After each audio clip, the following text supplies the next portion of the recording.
الحمد لله رب العالمين والصلاة والسلام على أشرف الأنبياء والمرسلين نبينا محمد وعلى آله وصحبه أجمعين ومن اتبعهم بالإحسان إلى يوم الدين أما بعد.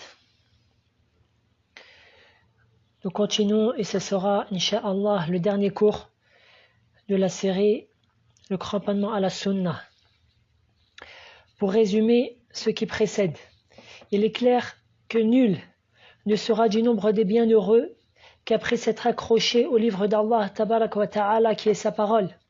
قال الله تعالى واتبعوا أحسن ما أنزل إليكم من ربكم ولا تتبعوا من دوني اتبعوا أحسن ما أنزل إليكم من ربكم من قبل أن يأتيكم العذاب بغتة وأنتم لا تشعرون. Allah Ta'ala dit dans Surat Al-Zumar, et suivez la meilleure révélation qui vous est descendue de la part de votre Seigneur, avant que le châtiment ne vous vienne soudain, sans que vous ne le pressentiez. Allah Ta'ala dit aussi, Ya ayyuhannasu qad ja'akum burhanun min rabbikum wa anzalna ilaykum nuran mubina. Allah Ta'ala dit dans Surat An-Nisa, ô vous les gens, certes une preuve évidente est venue de la part de votre Seigneur, et nous avons fait descendre vers vous une lumière éclatante. Et ce qui est voulu est le Coran. Allah Ta'ala dit aussi dans Surat Al-A'raf, ittabi'u ma unzila ilaykum min rabbikum wa la tattabi'u min dunihi awliya qalilan ma tadhakkarun. Allah Ta'ala dit, suivez ce qui vous a été descendu venant de votre Seigneur, et ne suivez pas d'autres alliés que lui, mais vous souvenez peu. Cheikh Saadi rahimahullah ta'ala dit dans le verset, suivez ce qui vous a été descendu de votre Seigneur, Al-Kitab alladhi urida inzalahu li ajlikum, Al-Kitabu alladhi urida inzaluhu li ajlikum. Cheikh Saadi dit, le livre qui a été révélé dans votre intérêt. Et ensuite il dit, rahimahullah, dans la parole d'Allah Ta'ala, وَلَا تَتَّبِعُ مِن دُونِهِ أَوْلِيَا, et ne suivez pas d'autres alliés que lui, c'est-à-dire avec qui vous vous alliez et dont vous suivez leur passion, et vous délaissez pour elle, c'est-à-dire pour ces alliés-là, la vérité. Mais vous vous souvenez peu. Si vous vous souveniez et que vous aviez connaissance de l'avantage, du bénéfice qui découle du suivi du livre d'Allah, alors vous n'auriez pas avantagé ce qui vous est néfaste à ce qui vous est bénéfique, ni votre ennemi à votre réel allié. Et de très nombreux versets dans ce sens-là. Donc toute personne qui espère gagner la satisfaction d'Allah et son agrément, son paradis, et d'être préservé de la colère d'Allah et de son châtiment, se doit de s'attacher au livre d'Allah tabaraka wa ta'ala. قال الله تعالى واعتصموا بحبل الله جميعا ولا تفرقوا. Et accrochez-vous tous ensemble au câble d'Allah, hablullah. Et ce qui est, d'après l'avis d'un très grand nombre d'exégètes, le livre d'Allah. Et ne soyez pas divisés. Et avec le Coran, le musulman qui espère être sauvé se cramponne à la sunna du prophète sallallahu alayhi wa sallam.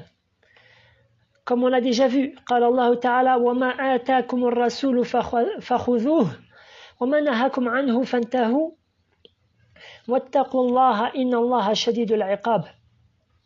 Et ce que le messager vous donne, prenez-le, et ce qu'il vous interdit, interdissez-le à vous-même et craignez Allah, car Allah est dur en châtiment. Et Allah Ta'ala dit dans Surat An-Nahl, وَأَنزَلْنَا إِلَيْكَ الذِّكْرَ لِتُبَيِّنَ لِلنَّاسِ مَا نُزِّلَ إِلَيْهِمْ وَلَعَلَّهُمْ يَتَفَكَّرُونَ. Et vers toi, nous avons fait descendre le dhikr. Et le dhikr, ce qui est voulu dans le dhikr, d'après la parole d'un grand nombre de savants, c'est la sunnah. Et ainsi Allah Ta'ala dit après cela, dans le même verset, Donc je reviens, et vers toi nous avons fait descendre le dhikr, c'est-à-dire la sunna, pour que tu exposes clairement aux gens ce qu'on a fait descendre pour eux, c'est-à-dire le Coran, et afin qu'ils réfléchissent. Et afin qu'ils réfléchissent. Et dans le hadith rapporté par l'imam Malik, dans le Muwatta, qui a été rendu authentique par Sheikh Al-Albani, Taraktu fikum shay'ayni lan tadillu ba'dahum ma tamassaktum bihima kitab Allah wa sunnati. كتاب الله يعني هو منسوب بتركته وعلامة نصبه الفتحة الظاهرة على الباء. أقول هذا لأن كأنني أخطأت في القراءة مرة من المرات. الله المستعان واستغفر الله واتوب إليه. Donc le prophète sallallahu alayhi wa sallam dit, je vous ai laissé deux choses. Vous ne vous égarerez pas tant que vous vous cramponnez à eux deux, le livre d'Allah et ma sunna. Or, après le décès du prophète sallallahu alayhi wa sallam, beaucoup de gens et de groupes sont apparus, appelant à des choses qui sont étranges. Et tous citent certains versets et certains hadiths du prophète sallallahu alayhi wa sallam. Cependant, la grâce d'Allah azza wa jal sur ses serviteurs est immense. Et ainsi, Allah et son messager, sallallahu alayhi wa sallam, ont clarifié la voie qui mène vers le paradis et préserve de l'enfer dans la vie dernière et préserve de tomber dans l'hérésie, dans l'innovation et dans les sectes dans ce bas monde. قال الله تبارك وتعالى ومن يشاقق الرسول من بعد ما تبين له الهدى ويتبع غير سبيل المؤمنين نوله ما تولى ونسله جهنم وسعت مصيرا. Allah Ta'ala dit dans Surat An-Nisa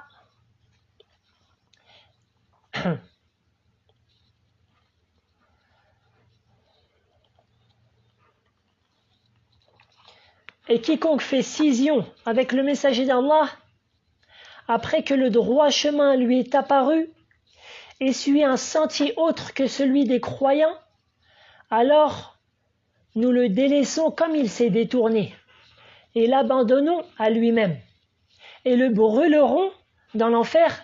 Et quelle mauvaise destination. Nas'Allah tabarak wa ta'ala as-salamata wal afiyah. Donc c'est un verset qui fait peur. Allah Ta'ala, car il y a la menace d'Allah tabarak wa ta'ala. Et qu'est-ce qui a causé cette perdition-là? Le fait d'avoir fait scission avec le messager d'Allah, en se détournant de son commandement. Et le fait de ne pas avoir suivi la voie des croyants. De ne pas avoir suivi la voie des croyants. Sabil al-mu'minin, comme Allah Ta'ala l'a cité. Ainsi, le fait de délaisser la voie des croyants met en périple l'individu. Il le met en danger. Cheikh Saadi dit, dans l'exégèse de ce verset, leur voie dans la croyance et dans les actions.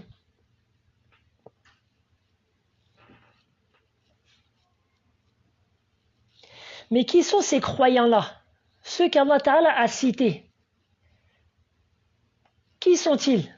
Ce verset-là est expliqué par le verset dans Surat At-Tawbah. Dans le verset dans Surat At-Tawbah où Allah Ta'ala dit وَالسَّابِقُونَ الْأَوَّلُونَ مِنَ الْمُهَاجِرِينَ وَالْأَنصَارِ وَالَّذِينَ اتَّبَعَهُمْ بِإِحْسَانٍ رَضِيَ اللَّهُ عَنْهُمْ وَرَضُوا عَنْهُ وأعد لهم جنات تجري تحتها الأنهار خالدين فيها أبدا ذلك الفوز العظيم. La voie des croyants, c'est celle, car le Coran s'explique d'un bout à l'autre, est expliqué dans Surat At-Tawbah, où Allah Azza wa Jal dit les tout premiers croyants parmi les muhajirin, les émigrés, et les auxiliaires, les ansar, et ceux qui les ont suivis dans le bien. Allah les agrée et il l'agrée. Il a préparé pour eux des jardins sous lesquels coulent les ruisseaux, et ils y demeureront éternellement. Voilà l'énorme succès. Voilà l'énorme succès.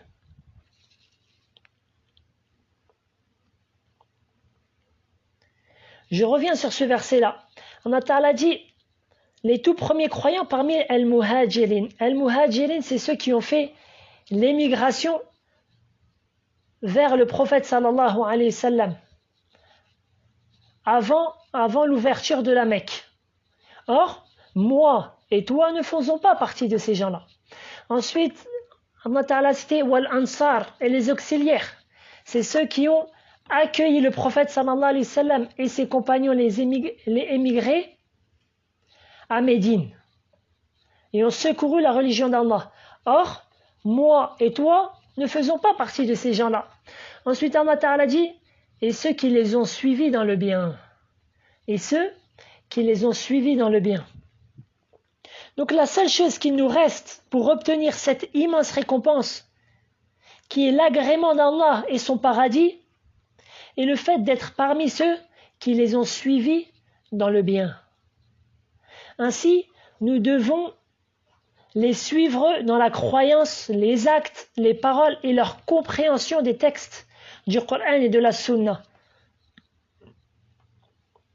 Et Allah Ta'ala a promis la bonne guidée à ceux qui croient, ce dont a cru le prophète sallallahu alayhi wa sallam et ses compagnons.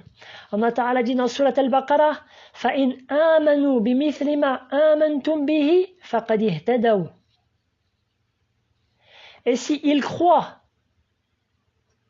en ce dont vous avez cru, alors ils sont bien guidés. Vous voyez qu'Allah Azza wa Jal a promis, a garanti la bonne guidance à ceux qui ont cru ce que le prophète sallallahu alayhi wa sallam et ses compagnons ont cru. Ensuite Allah Ta'ala dit وَإِن تَوَلَّوْا فَإِنَّمَا هُمْ فِي شِقَاقٍ. Tandis que s'ils se détournent, alors, s'ils se détournent de leur voie, alors ils sont en scission, ils sont dans le schisme. Donc il ne nous reste qu'à faire, qu'est-ce qui nous reste? La seule chose qui nous reste à faire, c'est de croire en ce qu'ils ont cru et de suivre leur voie. Et c'est ainsi qu'Allah a fait que les compagnons du prophète, sallallahu alayhi wa sallam, radiyallahu anhum, étaient sur le droit chemin. Il y avait une compréhension droite du livre d'Allah et de la sunna du prophète sallallahu alayhi wa sallam. Allah Ta'ala dit وَيَهْدِيَكُمْ صِرَاطًا مُسْتَقِيمًا. Dans Surat Al-Fath, Allah Ta'ala dit à la fin du verset, et qu'il vous guide dans un droit chemin. Qu'il vous guide dans un droit chemin.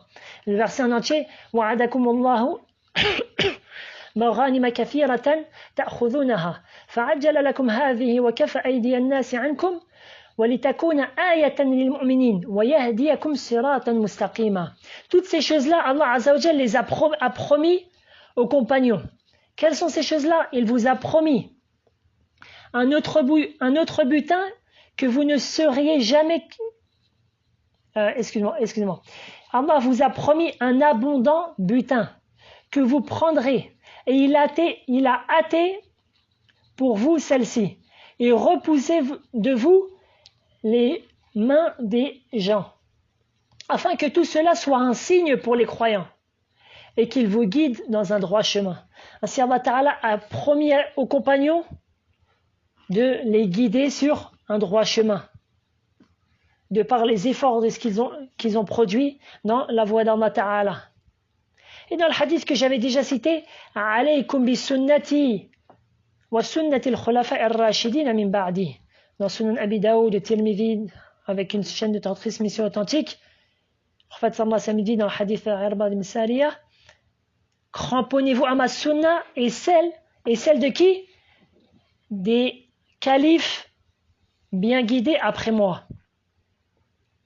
Et les textes du Coran et de la sunna qui montrent les vertus des compagnons du prophète sallallahu alayhi wa sallam sont trop nombreuses pour qu'on puisse les citer tous ici. قال عبد الله بن مسعود رضي الله عنه اتبعوا ولا تبتدعوا فقد كفيتم. Abdullah ibn Mas'ud dit, suivez et n'innovez pas, cela vous suffit grandement. Alors, Abdullah ibn Mas'ud dit aussi, radiyallahu anhu, dans une célèbre parole de lui, فقال رضي الله عنه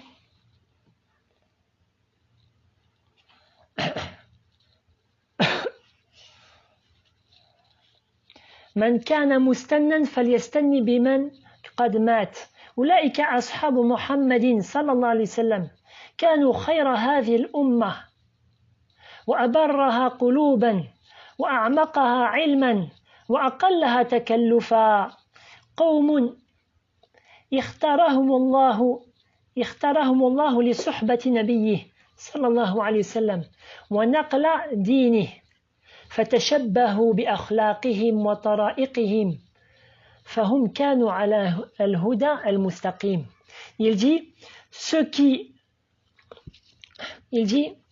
ceux d'entre vous qui veulent suivre alors qu'ils suivent ceux qui sont décédés, à savoir les compagnons de Mohammed sallallahu alayhi wa sallam. Ils étaient les meilleurs de cette communauté. Ils avaient les cœurs les plus vertueux. Ils étaient les plus savants. Ils avaient le moins d'exagération. Ce sont des gens qu'Allah a choisis pour accompagner son prophète sallallahu alayhi wa sallam et transmettre sa religion. Accrochez-vous donc à leur moralité, leur comportement et leur voie. Ils étaient certes sur le droit chemin. Et ainsi on comprend, une fois avoir compris cela, on comprend ce qu'a voulu l'imam Ahmed ibn Hanbal, rahimahullah, lorsqu'il a commencé son célèbre livre Usul al-Sunnah, les fondements de la Sunnah. La première chose qu'il a citée, c'est sa parole, rahimahullah, أصول السنة عندنا التمسك بما كان عليه أصحاب رسول الله صلى الله عليه وسلم والاقتداء بهم. Les fondements de la sunna d'après nous, le fait de se cramponner à ce dont étaient les compagnons du messager d'Allah sallallahu alayhi wa sallam et les prendre en exemple. Quelqu'un pourrait s'étonner, pourquoi il a cité cela avant d'avoir cité le livre d'Allah et avant d'avoir cité la sunna du prophète sallallahu alayhi wa sallam. Quelqu'un pourrait s'interroger. Et la réponse est que les innovateurs, ils viennent et ils te donnent une parole d'Allah. Un autre innovateur vient et il te ramène une parole du prophète sallallahu alayhi wa sallam. Un autre vient et il te ramène un verset. Et l'autre, il te ramène un hadith. Comment faire la distinction ? Comment faire la distinction entre le vrai et le faux? En revenant vers la croyance, la compréhension, la voie des compagnons. Si quelqu'un vient avec un verset selon une compréhension qui est inconnue de celle des Sahaba, alors tout de suite on le met sur la touche. Si quelqu'un vient avec un hadith du prophète sallallahu alayhi wa sallam avec une compréhension qui est contraire à celle des compagnons, tout de suite on le met sur le côté.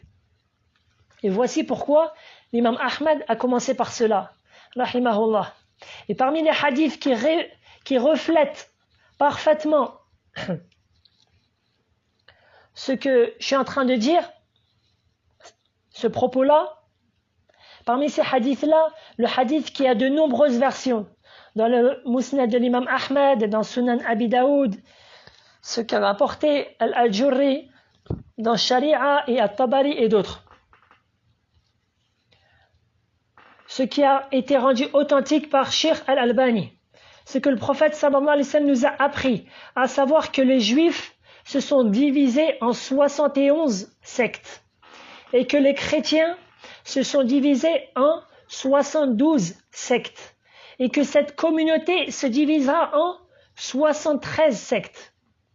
Ensuite, le prophète sallallahu alayhi wa sallam dit kulluha finnar illa wahida wa hiya al-jama'a. Le prophète sallallahu alayhi wa sallam dit tous iront en enfer sauf une seule, et c'est al-jama'a, le groupe. Et dans une autre version de ce hadith qui explique celle-ci, le prophète sallallahu alayhi wa sallam dit, et ce sont qui? Man kana ala mithli ma ana alayhi wa ashabi al-yawm. Ceux qui sont sur ce dont je suis moi et mes compagnons aujourd'hui. Et tu vois que, et fin du hadith, et tu vois donc l'importance de revenir vers la compréhension des compagnons du livre d'Allah et de la sunna du prophète sallallahu alayhi wa sallam. Et c'est ainsi que les gens de la vérité ont pour nom Ahl Sunnah wal Jama'a, les gens de la sunna et du groupe. C'est-à-dire qu'ils se sont regroupés, car ils se sont regroupés autour de ce dont le prophète sallallahu alayhi wa sallam et ses compagnons se sont cramponnés. Et ils se sont cramponnés eux-mêmes à ceci. Et à leur opposé, les gens de Ahlul Bid'ati wal Furqa, les gens de l'innovation et de la division, du sectarisme.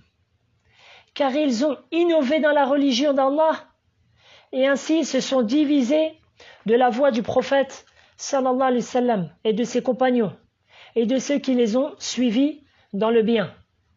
Et c'est ainsi qu'il est sorti de nombreux groupes tels que les Khawarij et les Chiites et les Qadarites et ensuite les Mu'tazila et les Jahmiya, etc., etc.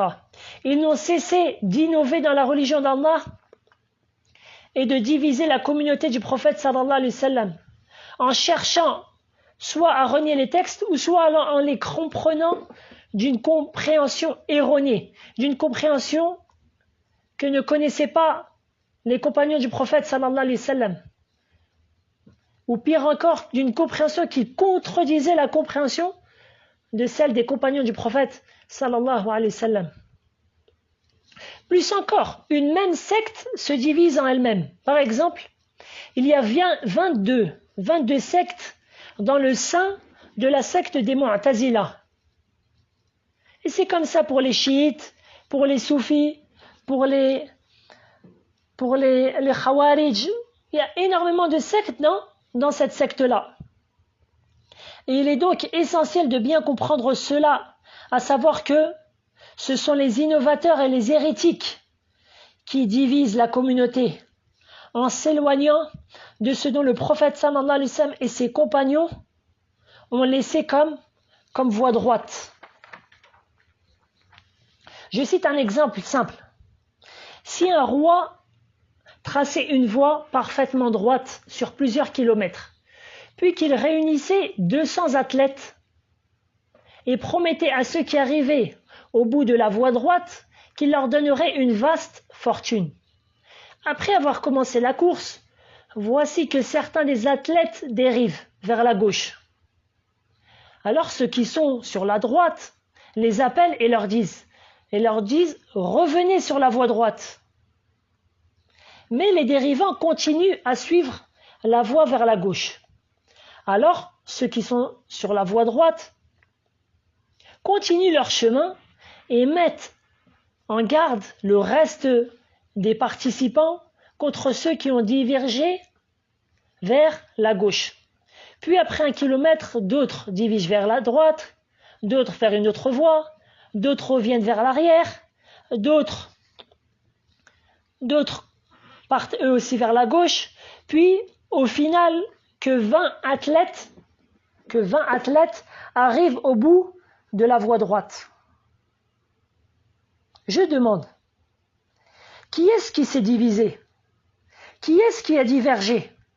Est-ce que ce sont les 20 athlètes qui sont restés sur la voie droite, qui ont conseillé ceux qui déviaient et qui ont mis en garde contre le danger de sortir de la voie droite?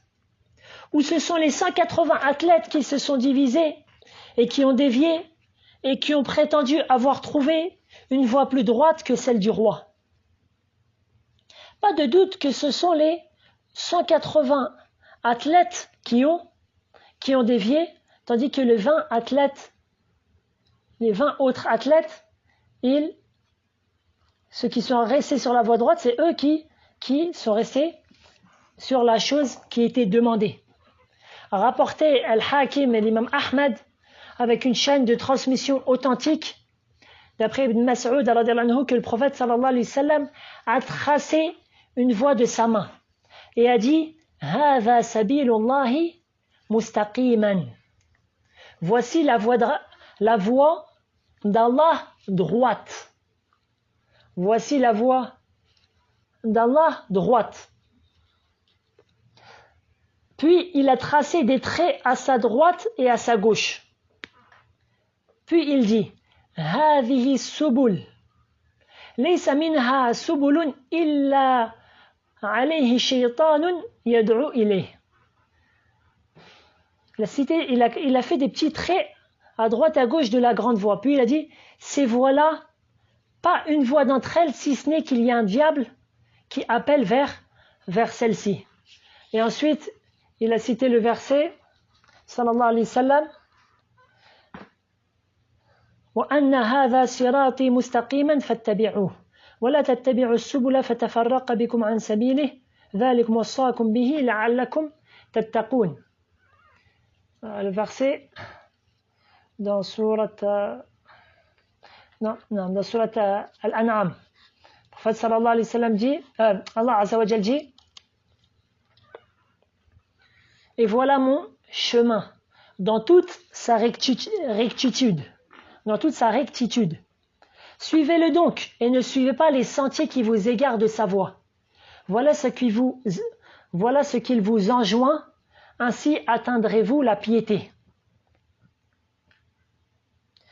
Et c'est ainsi qu'il est important de bien comprendre cela et qu'il est important de comprendre que le grand nombre n'est pas forcément une preuve de la vérité. Au contraire, celui qui médite les versets d'Allah, il voit que dans un très grand nombre de versets, Allah Ta'ala a blâmé le grand nombre. Allah Ta'ala dit وَلَكِنَّ أَكْثَرَ النَّاسِ لَا يَعْلَمُونَ. Cependant, la plupart des gens ne savent pas. وَلَكِنَّ أَكْثَرَ النَّاسِ لَا يَشْكُرُونَ. Cependant, la plupart des gens ne sont pas reconnaissants. Et Allah Ta'ala dit وَإِن تُطِعْ أَكْثَرَ مَنْ فِي الْأَرْضِ يُضِلُّوكَ عَنْ سَبِيلِ اللَّهِ. Et si tu obéis à la plupart des gens, ils t'égareront du sentier d'Allah. Donc le fait que le grand nombre, ceci n'est pas une preuve de la vérité. قال ابن مسعود رضي الله عنه الجماعة أن توافق الحق ولو كنت وحدك. Abdullah ibn Mas'ud رضي الله عنه dit Al-Jama'a, le groupe, que tu sois dans le groupe, c'est le fait que tu sois en conformité à la vérité. Même si tu es tout seul. Subhanallah. قال الفضيل بن عياض رحمه الله اتبع طريق الحق ولا يضرك قلة السالكين وإياك والطرق الضلالة ولا تغتر بكثرة الهالكين. Suis la voie de la vérité et ne te nuis pas et ne te nuira pas le fait que peu de gens acheminent cette voie-là. Et prends garde aux voies de l'égarement et ne sois pas trompé par le grand nombre de ceux qui suivent ces voies. De plus, de ce qui précède, on prend la réponse à une énorme ambiguïté, à savoir ce que beaucoup de gens disent sur les gens de la Sunna. Lorsqu'ils disent que les gens de la Sunna, ce sont eux qui divisent la communauté. Subhanallah. Subhanallah. Les gens de la Sunna se distinguent des gens de l'innovation car ils sont restés sur la voie d'Allah Tabaraka wa Ta'ala, celle qui a été tracée par son messager et qui a bien été compris par les compagnons et qui ont suivi cela. Et ils mettent en garde les musulmans contre ceux,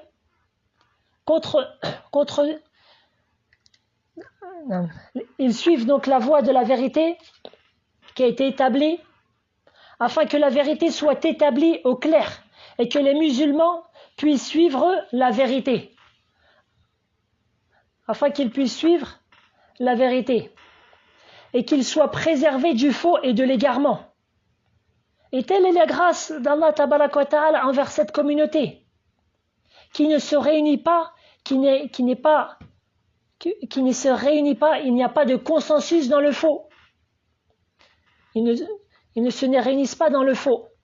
Mais plus encore, comme est venu dans les deux recueils authentiques, d'après Al-Mughira ibn Shu'ba radiyallahu anhu, le prophète sallallahu alayhi wa sallam a dit لا تزال طائفة من أمتي على الحق ظاهرين لا يضرهم من خالفهم أو خذلهم حتى يأتي أمر الله. Le prophète sallallahu alayhi wa sallam dit il ne cessera pas qu'il y a dans ma communauté un groupe triomphant sur la vérité. Ne leur nuira pas ceux qui s'opposent à eux ou les abandonnent jusqu'à ce qu'arrive l'ordre d'Allah. Et l'ordre d'Allah, comme l'a expliqué un certain nombre de savants, c'est à la fin des temps. Le vent qu'Allah Ta'ala va sortir à la fin des temps et qui va retirer l'âme de tout croyant sur terre. Donc jusqu'à l'extrême fin des temps, il y aura toujours un groupe de cette communauté qui sera sur la vérité et qui appellera vers celle-ci et mettra en garde contre le faux.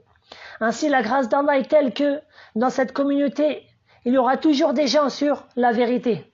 Et c'est ainsi que parmi les noms de Ahl Sunnah wal Jama'a, il y a Ta'ifatul Mansoura, en l'occurrence à ce hadith que je viens de citer. Le groupe secouru. Et parmi ces noms, Al-Firqatu An-Najiyah, le groupe sauvé. En l'occurrence, avec le hadith que j'ai précité sur la division des juifs et des chrétiens puis de cette communauté. Tous iront en enfer, sauf une seule. Il est donc essentiel pour tout musulman de comprendre cela et de se cramponner à cela, au livre d'Allah, à la sunna du prophète sallallahu alayhi wa sallam, et avec la compréhension des compagnons et de ceux qui les ont suivis dans le bien. A rapporté Al-Bukhari et Muslim dans le recueil authentique عن عمران بن الحسين رضي الله عنه أن النبي صلى الله عليه وسلم قال خير الناس قرني ثم الذين يلونهم قال عمران لا أدري أذكر بعد قرنه قرنين أو ثلاثة.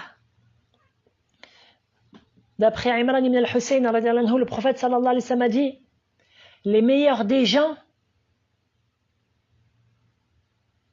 sont ceux de mon siècle, puis celui d'après, puis celui d'après. Et Imran ibn al-Hussein, il dit, je ne sais pas ce qu'il a cité 2 ou 3 siècles après le mien, mais les autres hadiths montrent que ce qui a été voulu, c'est les 3 premiers siècles. Les 3 premiers siècles de l'Hégire. C'est ce qu'on appelle les pieux prédécesseurs. As-salafu as-salih. Parmi les compagnons du prophète sallallahu alayhi wa sallam qui sont les meilleurs, puis les successeurs at-tabi'in, et ils sont très très nombreux, comme par exemple Saïd ibn al-Musayyab, Saïd ibn Jubayr, Al-Hassan al-Basri, Mujahid, Ikrima et d'autres. Puis les successeurs des successeurs, c'est-à-dire ceux qui ont pris la science de eux, tels que Zuhri et d'autres. Puis les imams dans le hadith et le fiqh durant les 3 premiers siècles, tels que l'imam Malik ibn Anas, l'imam al-Shafi'i, l'imam Ahmad ibn Hanbal, l'imam al-Awza'i, l'imam Layth ibn Sa'd, etc., etc. Et c'est ainsi que d'une manière chronologique, eh bien, ces 3 siècles-là se sont écoulés et se sont finis. Il ne nous reste donc qu'à accepter le Coran et la Sunna selon la compréhension, selon les règles, selon les fondements avec quoi les ont compris les compagnons du prophète sallallahu alayhi wa sallam et les pieux prédécesseurs. Cheikh al-Islam Ibn Taymiyyah rahimahullah ta'ala dit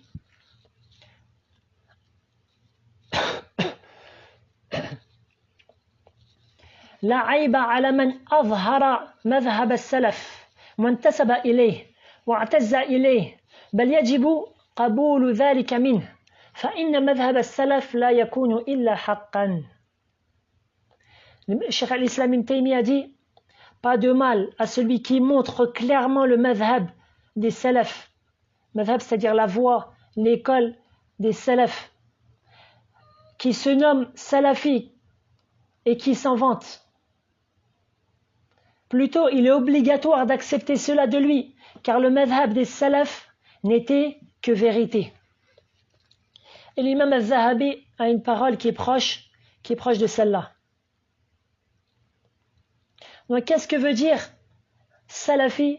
C'est pas comme tout ce qu'on peut entendre à la télévision, tout ce qui, comment on casse, c'est-à-dire du sucre sur salafi, alors qu'en réalité, ceci, qu'est-ce que veut dire salafi? C'est-à-dire suivre l'islam authentique, l'islam pur, suivre le livre d'Allah, la sunna de son messager, selon la compréhension des compagnons du prophète sallallahu alayhi wa sallam et des pieux prédécesseurs.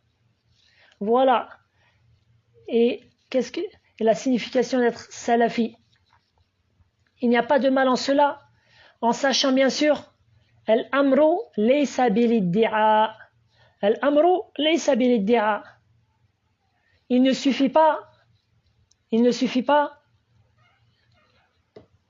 de prétendre ceci. Il ne suffit pas de prétendre ceci.